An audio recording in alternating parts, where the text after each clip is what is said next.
4.5 कोटी ओडिया सबुदिने सुखी रखंतु, समस्ते स्वस्थ रखंतु। आज ओडिशा पई बहुत सौभाग्यशाली दिन।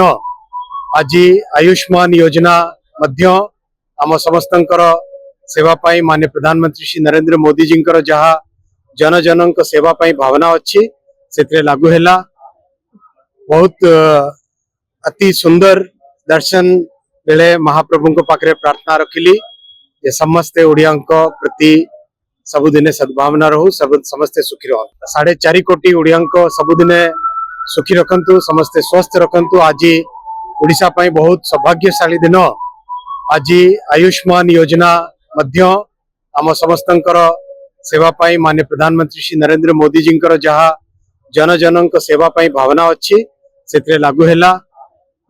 बहुत अति सुंदर दर्शन बेले महाप्रभु पाखे प्रार्थना रखिली जे समस्ते ओडिया प्रति सबुदिने सद्भावना रहू, समस्ते सुखी रह।